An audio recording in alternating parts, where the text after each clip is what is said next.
Hello. Hi, everyone. I'll just start by saying I spent 30 years in my career avoiding doing things like this, and now I do them quite regularly.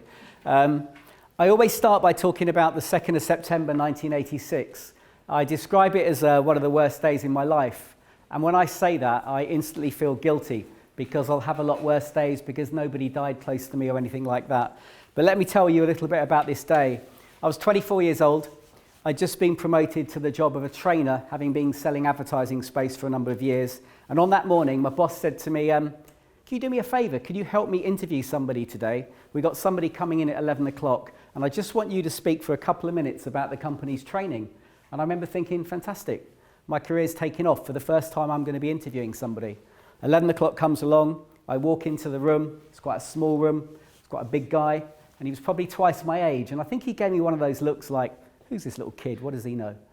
Perhaps that made me nervous. I don't know. Anyway, it gets to my bit. My boss turns to me and says, David, do you mind just talking about the company's training? So I started talking, and my voice started to get quite shaky. And the longer I spoke for, the more my breathing became difficult. And I can remember this little voice in my head, even though it was way back in 1986, saying to me, what would happen if you just suddenly couldn't breathe and couldn't speak? And that's what happened. I can still remember to this day thinking about the embarrassment and thinking about pretending to faint or something. But I just put my head in my hands, and my boss said, are you okay? And I said, no, I'm not.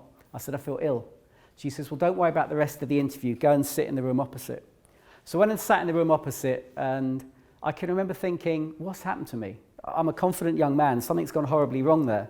And I remember thinking, I've just got a job as a trainer. How can I be a trainer if I can't even speak for 2 minutes? So eventually she appeared. She came in the room with a big smile, and she said, don't worry about what happened in there today. She said, the good news, she said, we've got another interview this time tomorrow. And I thought, shit. That was the last thing I wanted to hear. We talk about sleepless nights. I really, really didn't sleep that night. I was so worried what had happened that day, and I kept thinking, what's going to happen if it happens again tomorrow? The following day finally arrived. The interview was at 11 o'clock again. This time it was a young lady, and I walked into the room, and she gave me a really big smile. And I remember thinking, that's going to be all right today. It wasn't. I didn't even get as far as I got the previous day before I was completely breathless. Again, in front of my brand new boss and someone there for an interview, I put my head in my hands, and my boss said, look, don't worry about the rest of the interview. I'll finish it off. I was in a really bad place. If I was worried the day before, I now catastrophized the situation. I thought about leaving the company that day. I was so embarrassed. I thought, if I don't leave, they're going to kick me out anyway, because how can I be a trainer? And then I can remember thinking, how am I going to get another job? Because when they say, talk to me about yourself, David, if I get breathless, they're just not going to be interested in me. And then I thought, I'm going to probably lose the relationship I'm in because we're saving to buy a house and we're never going to own a house. When I outed myself 18 months ago and for the first time thought about my mental health and my career, I came across a photograph of me taken on the 4th of September 1986. And here's me at a wedding in Bournemouth. I look happy, I'm acting a clown, pretending I'm coming out of a swimming pool wearing a suit. And according to my friends, I was the life and soul of the wedding. And they've recently asked me, why am I using that photograph? And I even said to the bride recently, who said, why are you showing that picture of my wedding? I said, it was a pretty rough day for me. I was in a really bad place. And she said to me, but you could never have known. And the reason I show this photograph is that because the miserable git at work who sits in the corner, who never smiles, might be really happy. The girl walking around an office with a big smile on her face may be contemplating an overdose that night. You just can't tell. There was a musician last summer called Bennington who took his own life. His wife posted on Twitter a video of him playing with his children the day before. He looks relaxed, he looks happy, he looks like he adores his 2 kids. And yet it's hard to imagine that within 24 hours he'd taken his own life. A tough one for me, back at Auto Trader in 2004, we had a team building night down the pub. A load of us went down the pub, it was a big England game, and our boss put a load of money behind the bar. My memories of that night are of quite a few beers, some really good office banter, lots of laughs, lots of jokes. What I didn't notice that night, or none of us really did, was a young lad called Ben who went home at half-time during the football. What we did notice was that Ben didn't turn up for work the next day. We never saw him again. He went home that night to hang himself. And we reflected for days, months afterwards. Were there any signs in the office that day about what he must have been thinking about? And we don't really think that there were. Mental health is really, really difficult to spot on somebody. I managed to hide it for 36 years without anybody having any idea. Because often it's the happy people, the louder people, the creative people, the funny people who are actually sad. And it's the people who look quite sad who are often quite happy. I had my panic attack in 1986 in front of 2 people, and I describe it as the most embarrassing day of my life. This poor guy had the same panic attack as me, very similar, in front of 5 million people reading the news on ABC News. Let's hope it plays. Oop, it's gone. Try again. And next tonight, something different. Imagine millions of people watch your life come unglued. An all-out panic attack on TV. It happened to our Dan Harris, but his journey of discovery brought back some lessons for all of us about our lives too, and he's telling us about it tonight, Dan. Hi, Dan. This is a very personal story, as you know, because you were right there when it all started. Sometimes there are things holding us back from being happy, and we're not aware of it until life hits us over the head with a frying pan. And that is what happened to me.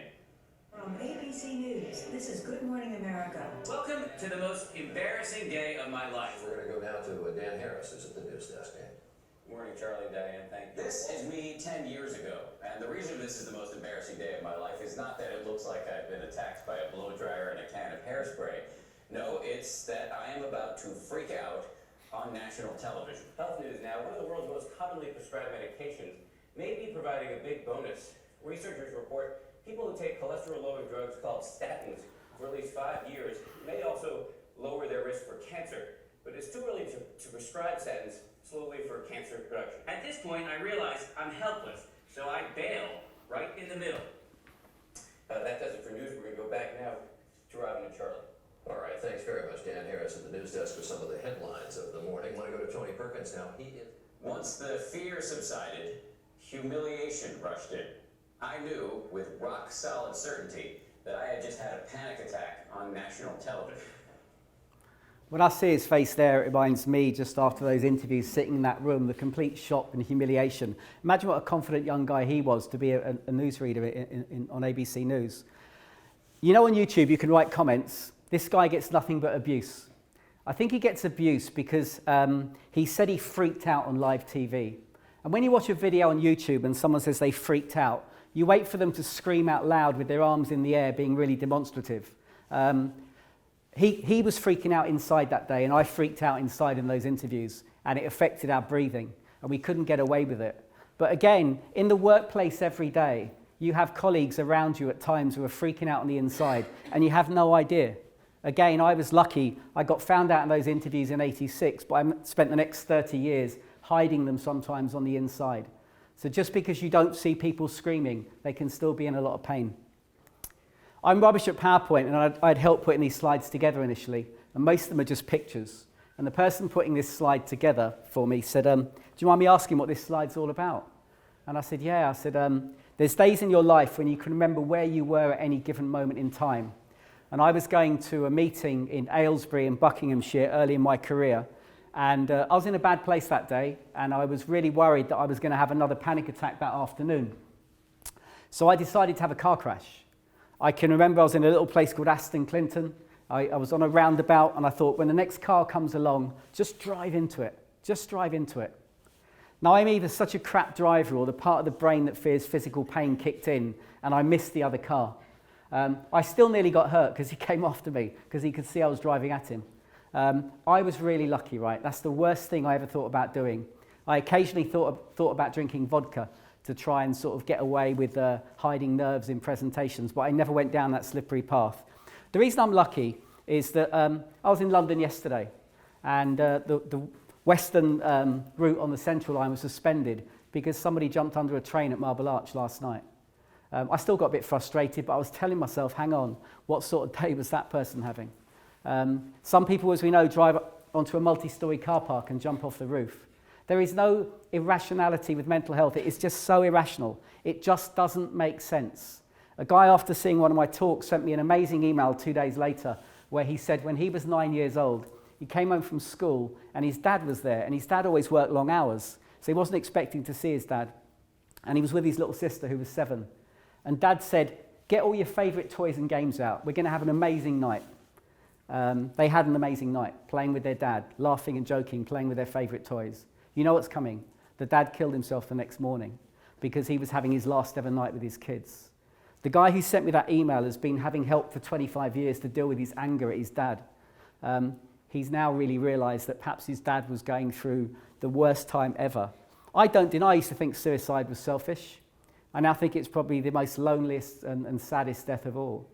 A really sad statistic about suicide now is that 4 out of 10 suicides, your closest friends and family have absolutely no idea at all. There's no warning. You don't think there's anything wrong with that person at all. So back in '86, I was in a bad place. I didn't consciously at the time realise that I wasn't going to speak about my mental health for 36 years after that date. I didn't speak to my parents, I didn't speak to my girlfriend. Even after 5 or 6 pints down the pub, I never told any of my mates, and I never told any future employers.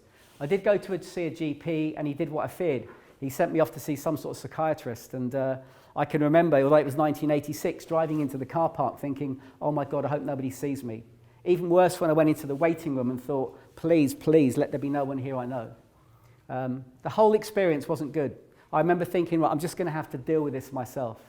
I guess the technical term is I developed my own coping mechanisms, and what I'm going to share with you now is how, ironically, whereas I thought at 24 my career was over, it actually took off at this point. So I'm going to share with you the good and the bad about my career over the next sort of 30 years. And it's been a bit heavy so far. I'm going to try and lighten it up a little bit. I just got a job as a trainer. Back in the 80s, training was incredibly boring. Someone had an overhead projector and a pile of acetates, and they talked at you, and talked at you, and talked at you. And I watched the senior trainer training, and I thought, I can't do that. I can't stand in front of a group of people, ironically, like I'm doing now. I'm going to have a panic attack. So I thought about leaving, and then I had an idea. I thought, I know what I'll do. I'll rewrite all the training I've got to deliver, and I'll find ways of making it interactive and getting all you guys and girls doing all the work. And I went to the senior trainer and said, look what I've done. And she said, you can't do that. I said, why not? I wouldn't normally push back, but I had no choice. So anyway, to cut a long story short, within 6 months, she'd resigned. She said to me, David, you see the feedback forms. They don't quite say it, but they find me really boring, and they want you to do all the training now. And I actually got her job. When I talk to HR people, I always say tongue-in-cheek at this point, that in October 1986, David Beeney was the pioneer of people engagement in the workplace. It's complete bullshit. I'd found a way of masking my mental health. And I started to do training a different way to what people were training back in the late 80s. Ironically, when I went into people management, I continued my very interactive style. I was known for developing people. A lot of people who work for me have gone way past me in their careers, and they thank me for taking them on a journey with them. When I thought about my mental health for the first time 18 months ago, I felt a bit of a fraud. I thought I've taken all that credit over the years about doing all this stuff for people. It was actually all about me. I'd found my way and my mask of hiding my own mental health. You're looking at that slide thinking, what's he going to talk about? I had a moment early in my career that I didn't realise the significance of it, and I'm going to share it obviously with you now. I was in a room, not as posh as this, and I was sitting there, and we were having a guy coming in to do a talk, and I didn't know what the subject matter was. No, I knew what the subject matter was. I didn't know who this guy was, and none of us did. And this guy walked in the room, and when he got to the front of the room, he did this. He went round the room doing this for what felt like ages, and he actually lied down on the ground, and he did that. And he finally stood up, and he stood and smiled, and he said, morning, everyone.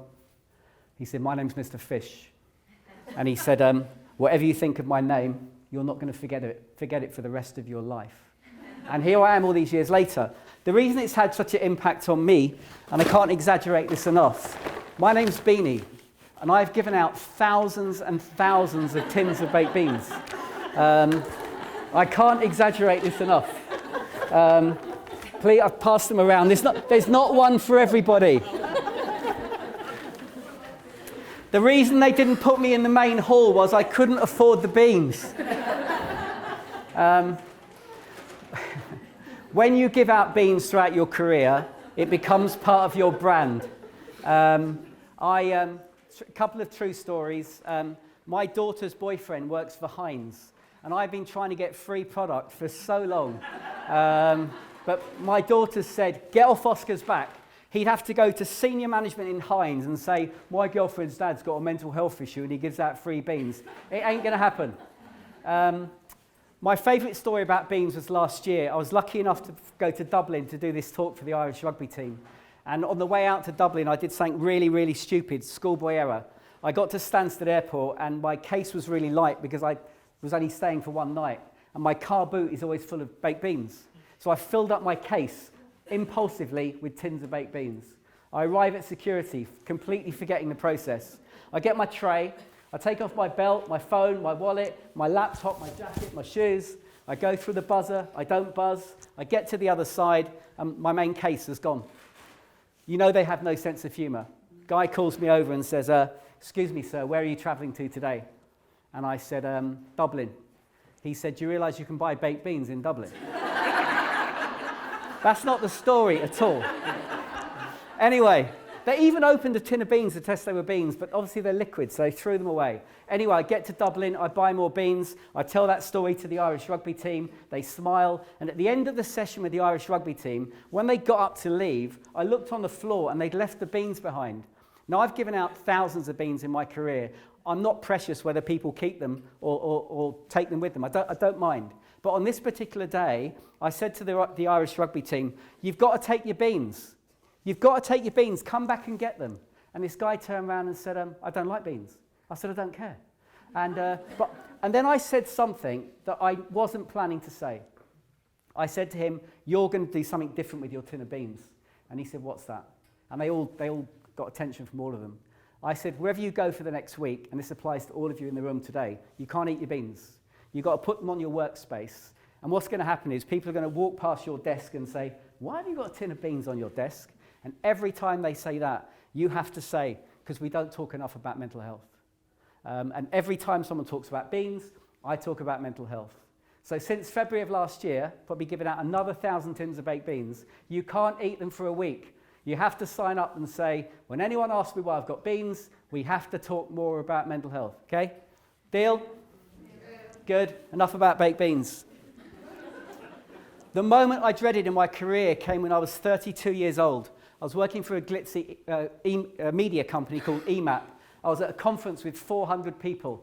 And we'd all gone out we'd had the morning session, gone out for a coffee, came back in, and the guy on the stage said, right, before we move on, can I have one person, please, to come out on the stage to summarize the key takeout from this morning?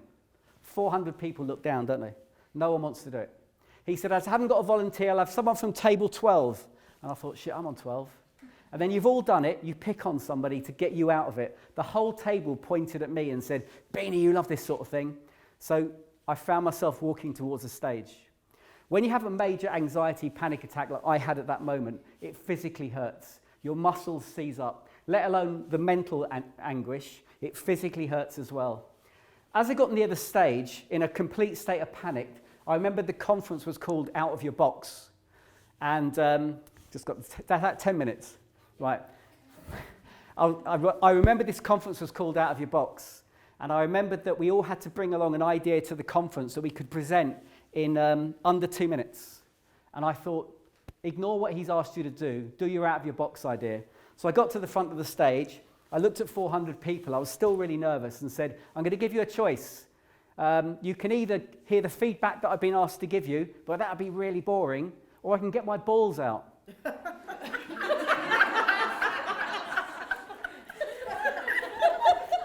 And just like in here today, some people looked disapproving, some people really giggled out loud. And what nobody knew was that in all my pockets, I had loads of those super bouncy balls. So I bounced a few balls around. And then I said to the audience, right, I want you to watch my hand and tell me what this ball does. And they all went quiet. And I think some thought I was a magician and was going to make it disappear. But I dropped this ball, and I caught it, and I said, come on, what did that ball just do? And someone said, it bounced back. And I said, just like you're going to do when you're having a bad day. And from somewhere came this talk about resilience and the importance in life of bouncing back. And I vowed for the rest of my career that I would always have bouncy balls in my pocket. I got a lovely applause. 5 years later, 10 years later, 15 years later, working at different companies, I'd be at a coffee machine and someone would tap me on the shoulder and say, you're the guy who got your balls out of that conference, aren't you? And I'd always turn around and go, yeah. And then they'd always say to me, I bet you haven't got a bouncy ball in your pocket. And do you know what? I always did. And I loved it. Honestly, when I sat down 18 months ago and thought about my mental health, I realized that my entire brand about my career was about being interactive. It was about giving out baked beans, and it was about having bouncy balls. And all of that was the mask to my mental health. All of it. None of that I was hiding behind the whole thing. And I didn't realize that until 18 months ago. Let's keep this real. How much did my mental health hold me back? Massively. Massively. Most of my career was pre-internet. I'd look at jobs on the board. Even if HR said to me, go for that, that's your job. I'd look at if there was a formal process, I wouldn't apply for it. I became an enigma to my managers. They'd say to me, David, I don't get you. There's times when you bring so much value, and there's other times you disappear. I didn't have the guts once in 30 years to say, do you know why I disappear? Because I'm worried about exposing my mental health. Not once. Proud of who I became. I think the reason I can do this these days is because, do you know what? It really is okay not to be okay. You really can inspire people when you show your vulnerability. And do you know what? If I have a panic attack today, so what? I'll share it with you. I'll say, this is what it looks like. This is what it feels like. There's no shame in it. I wish I'd known that throughout my career. Why did I stay silent for so long? Weakness, judgment, all that stuff we associate with stigma. And one really big reason I stayed quiet is because I'm a bloke. Us guys find it really difficult to talk about stuff like this. 8 out of 10 suicides are male. Men under 50 are more likely to die from suicide than any other reason, more than road traffic accidents, cancer, because we can't talk about stuff. It's not surprising. We're told as a little kid, you're a big boy now. Big boys don't cry. That's what girls do. Even when I do these sessions here today, I'll bet you there's a lot more guys in the other session, percentage-wise, than in this session. Because us guys don't even like listening to this sort of stuff. And us guys have got to get a lot better at talking about this stuff. I normally go through a number of people who suffer and sort of talk about their stories. Something I really want to go on about today. This stat 1 in 4 that you see bandied around, that fuels the stigma. Really annoys me. Really, really annoys me. It's not 1 in 4. It's 1 in 1. Every single person in this room has physical health. Every person in this room has mental health. Every person in this room at some stage this year could have better physical health, and mental health is just the same.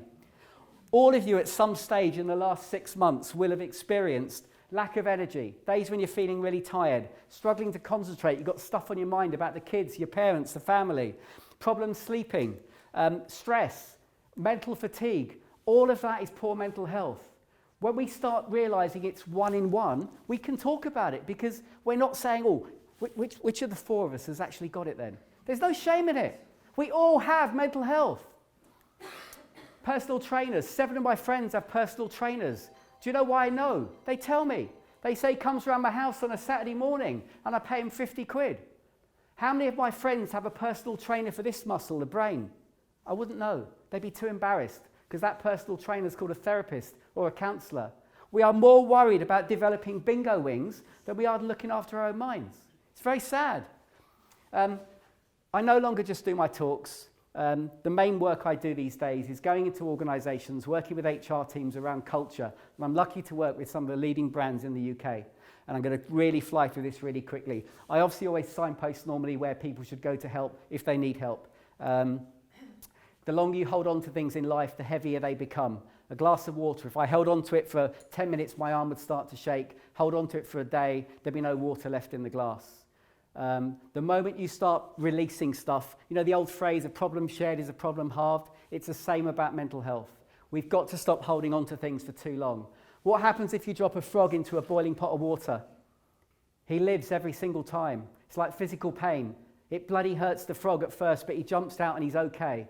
If you put a frog into a cold pot of water and you put it on the lowest possible temperature, he dies every time. He dies every time because he doesn't get out before he's cooked. That's a mental breakdown. Things happen very slowly around you. Slowly heat up, slowly heat up, slowly heat up. You start doing longer hours, cancelling days off, taking work home, getting grief because you're taking work home.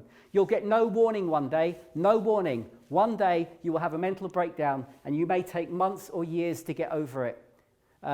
If you woke up this morning with a sore throat, you think about going to the doctor tonight. If you woke up this morning with symptoms of depression, you think about seeing your doctor in 2025. You wait 6 to 8 years. There's a ridiculous difference between the two areas.